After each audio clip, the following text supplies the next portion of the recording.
안녕하세요. 저는 올해로 38살인 여자입니다. 제가 결혼 1년도 안 돼서 이혼하게 된 이야기를 하러 찾아왔네요. 이혼한 게 뭐가 자랑이라서 이런데 이야기까지 쓰냐고 하실 분들도 분명 계실 거라 생각됩니다. 제가 이혼한 지도 벌써 3년이라는 시간이 지났어요.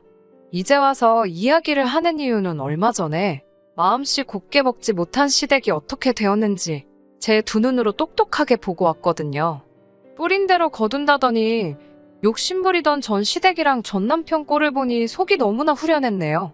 이렇게 그동안은 어디 가서 제 이야기를 한 적 없는데 오늘만큼은 제 이야기를 해볼까 합니다. 제가 33 때 남편을 처음 만났었고 1년을 연애 후에 결혼을 하게 되었습니다. 결혼하는데 나이가 이르다고 할 수 있는 나이는 아니었어요. 요즘 여자들 결혼 정년기가 30대가 보편적이라긴 하지만 제 주변 사람들은 이미 다 결혼을 한 상태였거든요. 제가 결혼을 늦게 하게 된 데에는 다 이유가 있습니다. 제가 어렸을 때부터 집안 형편이 여유로운 편은 아니었거든요. 허리띠를 졸라매서 숨도 못 쉴 만큼 가난하지는 않았어요. 그래도 남들 하듯이 흉내도 내면서 살았고 했는데 아버지 월급 날 때마다 대출이 어쩌니 저쩌니 하면서 부모님이 참 많이 싸우셨습니다. 그런 모습을 보고 자라서 그런가 저한테는 빚이 생기는 게 무슨 큰 죄를 짓는 것 마냥 죄책감이 다 들더라고요. 제가 어느 정도 마음의 위안을 찾을 때까지는 안 쓰고 쥐고만 있더라도 돈을 가지고 있는 게 최선이라고 생각했습니다. 그렇다 보니 취직에 성공 후 사회생활을 시작하면서 제가 정해놓은 액수에 도달할 때까지는 주변에 다른 것도 보지 않고 돈 모으는 데만 집중해서 살았던 것 같아요. 그렇게 있다 보니 가깝게 지내던 직장 동료들부터 제 학창시절 친구들까지 하나씩 결혼을 해서 각자 가정을 꾸리기 시작했어요. 그리고 그 당시에 마지막 남아있던 친구 한 명까지 보내고 나니 그제서야 저도 결혼을 해야겠다 하는 생각을 갖게 되었나 봅니다. 내가 허전해서 나도 어서 빨리 결혼해야겠다 하는 마음을 가진 게 처음에는 제 잘못이겠지요. 그때 미리 알았더라면 좋았겠지만 지난 일인데 어쩔 수 없지 않겠어요. 남편은 당시에 저랑 비슷한 수준의 회사를 다니는 보통의 평범한 직장인이었어요.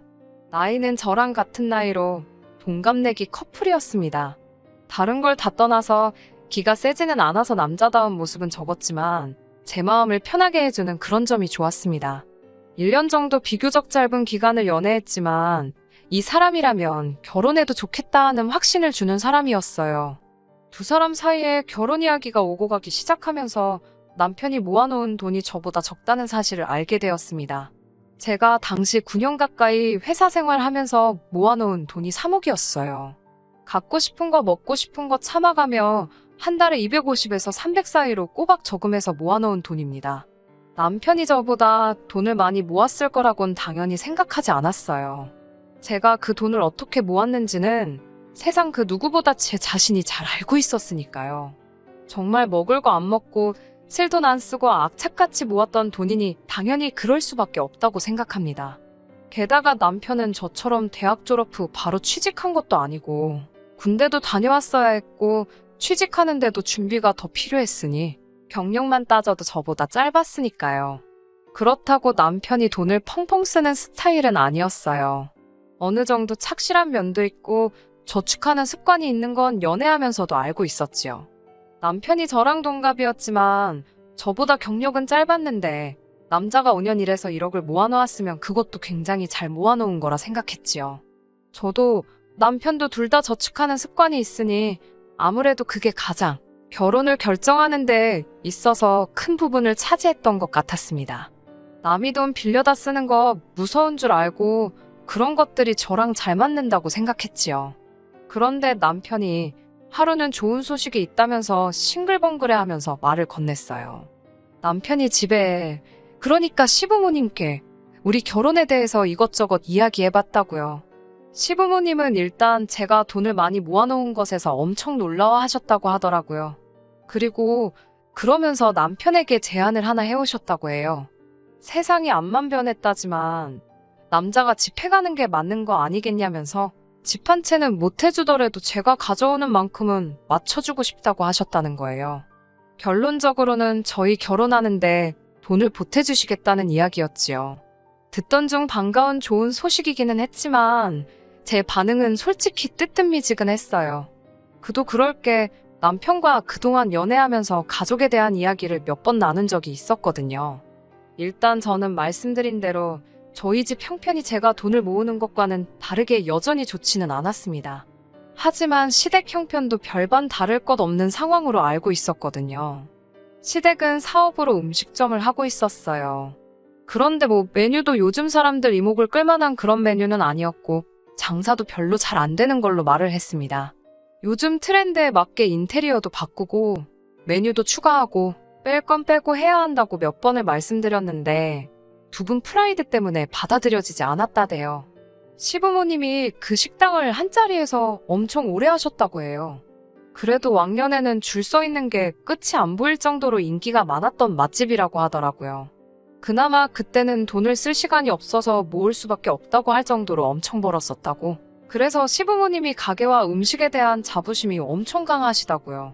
그런데 그거야 그때 그 시절 이야기고 지금은 경쟁도 워낙 세지고 그러다 보니 그냥 몇 명 단골 장사하는 것 외에는 파리만 날리고 있다는 걸로 알고 있었거든요. 암만 왕년에 잘 나갔던 가게라고 해도 지금 그 정도면 돈이 넉넉한 상황이 아닐 것 같은데 솔직히 큰 믿음이 가지는 않았네요. 당시 남편이 모아놓은 돈하고 제 돈의 차익만 계산해봐도 2억이라는 큰 액수였는데 그냥 해주시기에는 그 금액이 결코 적은 돈이 아니잖아요. 좋은 소식이기는 했지만 저도 집에서 지원받는 거 하나 없는 상황인데 큰 기대는 안 하기로 했었습니다. 그런데 아니나 다를까 역시나 그걸 돈으로 주신다는 소리가 아니었네요. 결혼 준비하면서 시어머니와 남편 같이 해서 식사를 하게 되는 자리가 있었어요. 남편한테 들은 말이 있었으니 일단 돈을 해주시기로 하셨다는 말을 들었다고 감사하다는 말을 제가 먼저 꺼내게 되었습니다. 그런데 시모가 마치 제가 말을 잘 꺼냈다 하는 듯한 느낌으로 입을 여시더라고요. 처음 했던 말과는 다르게 그게 돈이 어디 묶여 있어서 당장 돈을 해주기는 힘들 것 같다고 하시더라고요. 애초에 저는 시댁에 기대를 했던 것도 아니었고 남편이 모아놓은 돈이 저에 비해서 적기는 했지만 돈을 착실하게 모으는 습관 하나만 보기로 했던 터라 그 돈을 안 해주신다 하더라도 그 결정이 달라지거나 하는 정도는 아니었습니다. 그래서 어머님께는 그런 건 걱정 안 하셔도 된다고 했는데 그게 아니라고 하시면서 자기가 돈은 꼭 해주려고 한다고 계속 강조하시더라고요. 당신이 꼭 그렇게 하겠다는 몇 가지 이유를 대는데 사실 제 귀에는 썩 와닿지 않았어요. 여자가 돈을 더 해와서 아들 장가를 보내면 아들이 괜히 기죽어서 여자한테 휘둘려 살게 될 텐데 그 꼴은 보고 싶지 않으시다고요. 조금 거슬리긴 했지만 말씀 중이시니 딱히 말을 끊지 않았어요. 어머님이 돈이 묶여있는 와중에 어떻게든 방법을 찾아보다가 생각이 났는데 하시면서 어차피 저희가 결혼하면 살 집이 있어야 하지 않겠냐면서 지금 살고 계시는 집에 저희가 들어가서 살라고 하시는 겁니다. 이게 합가 이야기였으면 그 자리에서 대본에 거절을 했을 거예요. 그런데 어머님 말씀이 저희가 결혼하면서 집은 증여를 해주고 저희 돈을 가지고 당신들은 새로 살 집을 구하신다는 말이었지요. 어차피 이제 둘만 사는데 큰 집이 뭐가 필요하겠냐며? 적당히 가게 출퇴근하기 좋은 곳으로 해서 전세든 뭐든 해서 살면 되시겠다고요. 사실 그렇게까지 해주실 거라고는 기대도 안 했어요. 안 그래도 저와 남편이 모아놓은 돈만 가지고는 서울에 집을 구하려면 대출은 필수적인 상황이었는데 말씀드린 대로 저는 그게 얼마나 소액일지라도 빚지고 사는 건 정말 견딜 수가 없었거든요. 그런데 그렇게까지 해주신다니 제 입장에선 거절할 이유도 없었지요. 그렇게 집 문제가 해결되니 결혼식 준비가 일사천리로 진행이 되었습니다. 그런데 결혼식이 코앞까지 다가왔는데도 어머님 아버님이 이사를 갔다 집이 비었다 하는 소식이 들려오지 않았어요. 오래 지내신 집이다 보니 세월의 흔적도 있고 해서 저는 저희가 입주하기 전에 필요한 데가 있으면 싹 다 고쳐놓으면 좋겠다는 생각을 했거든요. 그런데 결혼식 날짜는 코앞으로 다가오고 있는데 아직도 집을 안 구해나가셨다니 답답해서 결국 하는 수 없이 제가 직접 진행 상황이 어떻게 되느냐고 물어볼 수밖에 없었습니다. 그런데 어머님은 그걸 제 탓을 하더라고요. 너가 돈을 아직 안 줬는데 어떻게 집을 구하겠냐고 하는 겁니다. 어머님한테 어차피 그 돈을 쥐고 있는 사람이 저인데 그게 제 통장에서 어머님 통장으로 넘어가는 게 뭐가 중요하냐고 했어요. 일단 집을 먼저 구하시라고. 그러면 잔금 치러야 할 때 제가 같이 있으면 되는 거 아니냐 했습니다. 제가 조금 그런 면도 있긴 하지만 돈에 있어서만큼은 가족도 믿으면 안 되는 거라 배웠어요. 부모 돈, 형제 돈, 자식 돈 싹 털어먹는다는 뉴스 기사가 종종 보이는 요즘 세상인데 피 한 방울 안 섞이고 사실상 몇 번 겪어보지도 못한 시어머니한테 제가 평생을 모아온 돈을 입금할 수는 없는 노릇이잖아요. 집이 확실하게 남편한테 증여가 돼서 명의를 저희 명의로 돌려놓기 전까지는 저도 그 돈을 아무리 상황이 그렇다 할지라도 드릴 용의는 없었습니다. 어머님은 그 말을 듣더니 나는 너네를 위해서 살던 집도 넘겨주는데 너무 가족 간에 믿음이 부족한 거 아니냐고 하셨지만 저는 돈에 있어서만큼은 단호했어요. 게다가 어머님이 저희한테 물려주실 아파트가 당시 시세가 딱 5억이었어요. 금매로 나오면 4억 중후반 매물도 있었고요. 따지고 본다면 집을 고치는 비용에 가정가구도 새로 다 장만을 해야 하니 엄밀히 말하면 여전히 제가 훨씬 더 많은 돈을 해가는 거나 마찬가지였지요. 그렇게 설명을 드리니 어머님이 알겠다고는 대답하셨는데 그때 약간 느낌이 쎄한 게 있었습니다. 아니나 다를까 결혼식이 임박해왔는데도 어머님 아버님은 여전히 그 집에서 지내고 계셨지요. 결혼식 직전에 같은 미용실로 예약을 했거든요. 머리하고 화장하면서 한바탕 싸울까 했는데 친정부모님도 자리에 계셨어서 그냥 참았어요. 시부모님이 여태까지 집을 안 구하신 이유가 따로 있는 게 아니고 그때 저랑 이야기한 뒤로 여기저기 찾아다녀봤는데 마음에 드는 집이 마땅치 않아서 아직 결정을 내리지 못했다고 하시더라고요. 결혼식 후에 빠른 시일 내로 결정해서 정해준다고 했는데 그 말을 믿은 제가 바보였어요. 저희가 살기로 했다고 해서 시부모님을 내쫓아버릴 수도 없던 상황이었고 빠른 시일 내로 구하신다 하셨으니 저는 그 시기가 아무리 늦어봐야 두어 달 정도라고 생각했습니다. 장사가 바빠서 그랬다, 어쨌다 저쨌다 하면서 대답도 회피하고 그러다 보니 순식간에 6개월이라는 시간이 지나가 버리더군요. 그 6개월이라는 시간마저 지금 생각해보면 그걸 참고 아무 말도 안 하고 있던 제가 다 보살이라는 생각이 드네요. 사람이 익숙해지는 게 무섭다는 게 무슨 말인지 이해를 하겠더라고요. 솔직히 처음에는 약속을 어긴 시부모님이 원망스러웠는데 시부모님이 음식 장사를 하시다 보니 집에 들어오시면 밤 10시는 넘어야 들어오시거든요. 제가 늦어도 12시에는 잠에 드니까 하루에 고작 2시간 정도만 마주치는 상황이었어요. 아침에는 아침대로 두 분이 피곤하시다고 늦게까지 주무셨고요. 거기에 어머님이 약속 안 지킨 게 찔렸었는지 아니면 원체 부지런하셨던 건지 모르지만 집안일을 낮 동안에 싹 다 끝내놓고 가셨어요. 그러니 제가 할 일도 따로 없었고요. 그렇다고 해서 제가 손 놓고 아무것도 안 한 건 아닙니다. 적어도 저랑 남편 빨래는 제가 직접 했고 저희가 쓰는 공간들 청소도 제가 알아서 했어요. 그렇다 보니 이렇게 지내는 게 차차 익숙해지기 시작하고 못할 것도 없겠다 하는 생각이 들더라고요. 그런데 딱 그런 위험한 생각이 들 때쯤 어머님이 그걸 알아서 손수 깨부숴 주시더라고요. 그건 지금 생각해봐도 참 감사하네요. 어머님 가게가 쉬는 날 다 같이 모여 저녁 식사를 하는데 난데없이 신세 한탄을 하시는 겁니다.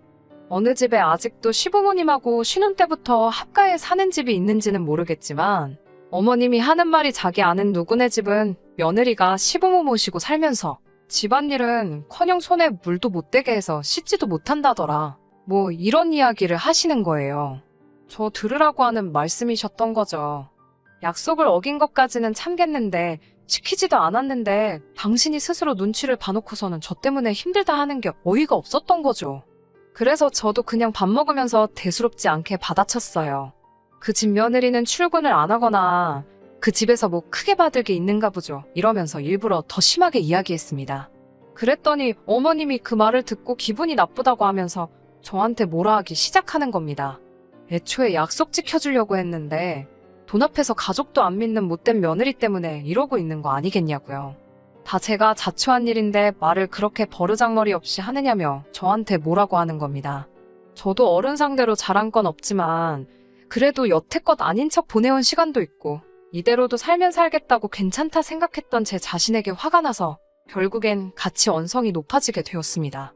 애초에 집 안 해줘도 남편하고 결혼할 생각이었는데 이젠 결혼할 때 돈까지 더 들고 와가지고 매달 돈까지 벌면서 이젠 시집살이 식모노릇도 해야 되게 생겼다면서 제가 뭔 꼴을 보자고 이러는지 모르겠다고 했습니다. 남편이 허둥지둥대면서 저를 말리긴 했지만 그간 희미해져서 기억 못하고 있던 마음속 쌓여있던 앙금이 한 번에 터져나오는 듯 했어요. 그냥 이 꼴 저 꼴 다 보고 싶지도 않고 이거 내가 잘했네, 네가 잘했네 따지고 있다간 끝도 나지 않겠다 싶어서 그냥 집 주실 필요 없다고 저희가 나가 살겠다고 했습니다. 어머님 입장에선 저희가 같이 사나 나가서 사나 달라질 게 없는데 제가 나가겠다고 나오니까 갑자기 꼬리를 내리시더라고요.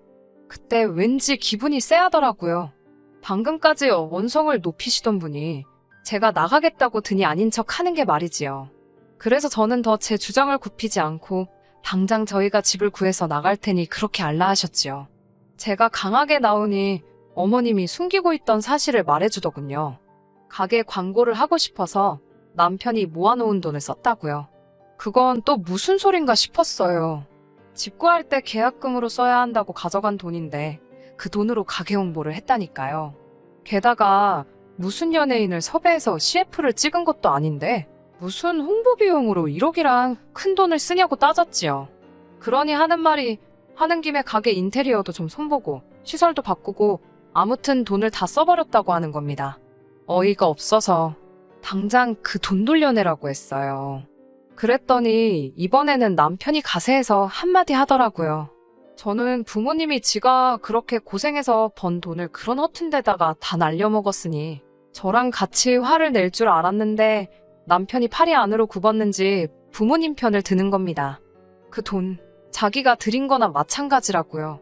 자기가 생각한 대로 요즘 트렌드 맞춰서 인테리어도 바꾸고 광고도 하고 하면 다시 예전처럼 장사가 잘 될 거라나요.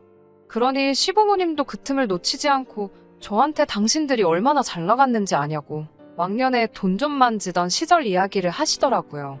줄이 끝이 안 보일 정도로 서서 기다려 먹던 식당이라고 하면서 그때 매출이 몇 천만 원씩 나왔는데 가게가 그때처럼만 되면 그 1억 원 반년 더 안 걸려서 만들어줄 수 있답니다. 그러면 니들도 회사 다닐 게 아니라 이 집에서 같이 살면서 당신들 도와 식당 일을 도와야 하게 될 거라고요. 가족 사업이니까 인건비는 계산도 안 하고 하는 말인 거죠.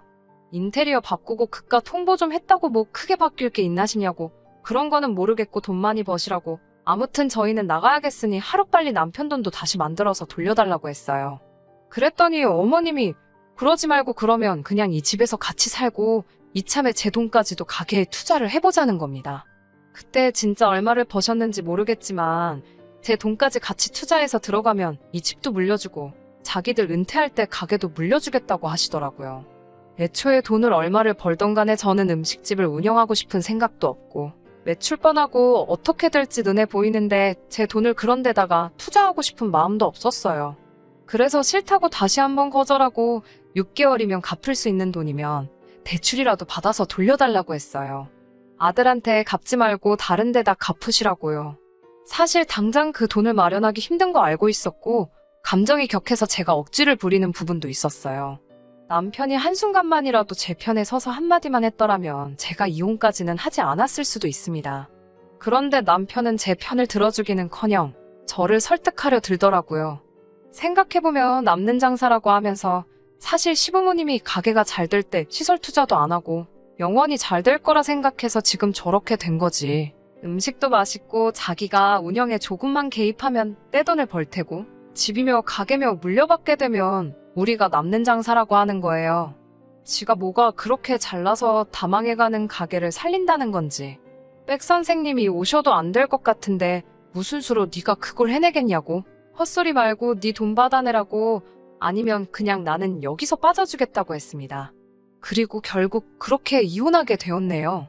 그게 3년 전 이야기예요. 남편은 두고 보라고 하면서 땅을 치고 후회해주겠다 하면서 결국 저를 두고 자기 가족 편을 들더군요. 참 충격적이었어요. 6개월이라는 그 짧은 시간에 내가 연애하고 결혼을 결심하게 만든 그 사람이 맞는가 싶을 정도로 돌변할 수 있다는 사실이 말입니다. 짧은 결혼 생활을 뒤로하고 이혼을 하게 되었고 숙녀 기간 중이었습니다. 우연히 TV를 보다가 정말 보기 싫은 얼굴을 보게 되었습니다. 남편이었어요. 부모님한테 식당을 물려받으려고 회사까지 그만두고 일에 뛰어들었다니 어쨌다니 하면서 인터뷰를 하고 있더라고요. 정보 채널처럼 보이지만 돈만 내면 홍보를 시켜주는 그런 프로그램 있잖아요. 거기에 나와서 그러고 있는 거예요. 그러고 몇 주 정도 또 있고 지내고 있는데 이번엔 전 남편한테 연락이 왔습니다. 가게가 너무 잘 돼서 죽겠다고 하면서 사진을 보내더라고요. 가게에는 사람이 정말 가득 차 있고 정신없이 바빠 보였어요. 그러면서 이번에 저보고 다시 숙이고 들어오면 지난 일은 잊고 다시 같이 살겠다고 자신있게 이야기하더군요. 제가 그 식당이 다시 재기할 수 있을까에 잘못된 판단을 했을지언정 이혼했다는 거에 대해서는 참 잘했다는 확신이 있었기 때문에 일 없으니까 앞으로 연락도 하지 말고 지내자고 했습니다. 그 뒤로 현재까지 왔네요. 정말 일부러 신경 끄고 지낸 게 아니라 제 경력 쌓으면서 지내다 보니 그딴 집구석에 신경 쓸 시간도 없었어요. 작년부터 해서 저도 다시 결혼을 전제로 새로운 만남을 시작했고요. 대인 게 있으니 그 사람의 됨됨이를 보면서 그 가족들과도 시간을 보내고 있어요.